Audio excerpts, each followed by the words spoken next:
this is my task 1 and I'm supposed to create a website for a blog post about erase tapes. These are my targeted devices: the small mobile, large mobile, tablet and desktop. With the viewport width is 360 pixels, 540 pixels, 720 pixels and 1024 pixels. Over here I'm going to show you my wireframe for a small mobile, which is supposed to look like this, and I have created it. I've already set the dimensions to 360 to 540 pixels. Over here I have my logo. Below that I have my navigation bar, the heading with its article. Below that I have the subheadings with the paragraphs, the heading 1, heading 2, heading 3 and heading 4. Below that I have used the grid for this album covers. Also, this is the wireframe of small mobile. This is how my website is supposed to look on a small mobile device. Over here I have the author's photo, the author's biography, and in the end the copyright label. Next up we have the large mobile, which is 540 pixels to 720 pixels. This is the wireframe for a large mobile. This is how it's supposed to look. Over here I'm gonna change the dimension to 540 to 720 pixels. Yes, this is how it's supposed to look on a large mobile. Could be iPhone 11 Pro Max, 12 Pro Max, 13 Pro Max, you know. Over here I have the navigation bar, the logo, my heading, my subheadings with the paragraphs. As you can see, the paragraphs do change according to the sizes of the devices. Below that I have my album cover and also the author's photo, the biography, and lastly the label. Next up we have the tablet device. I'll just show you the wireframe for the tablet. This is how it's supposed to look. Over here I'm just gonna change the dimensions to 720, from 720 to 1024. This is how it's supposed to look according to the tablet.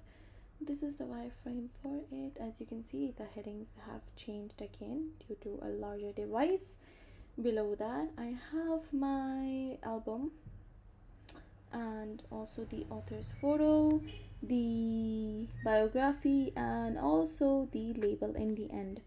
Last but not the least, we have the desktop, which is 1024 pixels, and I'll keep the other one as well the same. This is the wireframe for 1024 pixels. This is the desktop wireframe. I'm just gonna change this to 1024, and this is how it's supposed to look. Again, we have the logo, the navigation bar, the heading, the subheading with its article, the paragraph, and lastly I've used the grid for this album cover. And in the end, as you can see, this is the author's biography, logo, and at last the label. Next up I'm going to show you my HTML for task 1. This is my HTML document and it is structured web page for erase tapes. It includes essential meta tags that are used for character encoding and responsiveness of design. The page loads external fonts of Google Fonts from Google Forms such as Joseph & Sans and Protest Gorilla. The layers link to the style.css. Below that, in the body tag, I have added the header tag, which contains the link to the logo and also the navigation bar in different sections. Also, we have the main content. It is structured as an article with headings, paragraphs, and the sections that introduce the topic, each with multiple subheadings, descriptive texts. Below that, we have the gallery section of the album.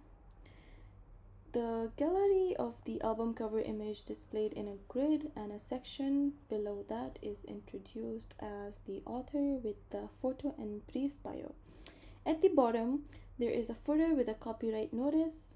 This entire layout is designed to be visually appealing, well organized, although the page content relies heavily on placeholder text. This is my CSS code. The CSS code is designed to create a structured, visually appealing, and responsive layout for a web page, ensuring a good user experience across various devices. The body styles, the body of the web page has light gray background color, which provides a neutral canvas for the content, and the font is set to Josephine Sans, giving the text modern and elegant appearance. Default margins and paddings are removed to allow a clean layout, and the text color is set to dark gray for improved readability. The header is centered and has a negative padding at the bottom, which may be intended for alignment purposes. The logo within the header is set with the width of 80 pixels, ensuring it's approximately sized. The main content area is the section of the web page which is styled with white background contrast against the body. It has a margin of 12 pixels and padding of 12 pixels rounded, along with the rounded corners of 8 pixels to a softened appearance. The maximum width is restricted to 1000 pixels, and adding the margin on the left and right 50 pixels each creates space between the main content. The headings H1 and H2 use the Protest Gorilla font with sizes of 2M and 1.5M respectively. They are colored in a dark shade for emphasis. Margins are added to create space above and below these headings, enhancing their visual separation from surrounding content. The paragraphs. The first paragraph has a slightly larger font size, 1.2M, than a regular paragraph, which has a line height of 1.6 for better readability. Margins are consistently applied to paragraphs to maintain spacing. The image, author photo, and album covers are styled specifically. The image and author photos are. The album covers are styled with specific widths and heights, ensuring they maintain a circular shape for author photo and fit well within their containers. They use the object fit covers, ensures that the image displayed without distortion. The footer has a darker background with white text, creating a strong contrast that makes the footer content stand out. It is centered and padded for a neat appearance. The flexbox and grid layouts. The code employs flexbox for navigation links and author content, allowing for easy alignment and distribution of space. The image container uses grid layout, defining specific rows and columns for album covers, ensuring a structured and visually balanced presentation. Below that, we have the media queries. The code includes multiple media queries over here to adjust style based on screen sizes. For larger screens, 540 pixels and above, padding and margins are increased. On the spacious layout, and it is to create a very spacious layout. On tablets, 720 pixels and above, the header and the main section receive additional padding and margin adjustments. For larger screens as 1024 pixels and above, the logo size increases. The heading font sizes are enlarged for better visibility.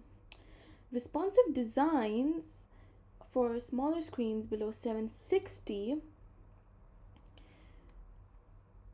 The layout adapts the stacking elements vertically for the adjustment widths to the ensure usability. The author's content is restricted to fit better on narrow display, and the image container switched to block layout for easier viewing. Overall, this style code, the CSS code, is crafted to ensure a modern, user-friendly interface that is both aesthetically pleasing and functioning across a range of various devices. Thank you.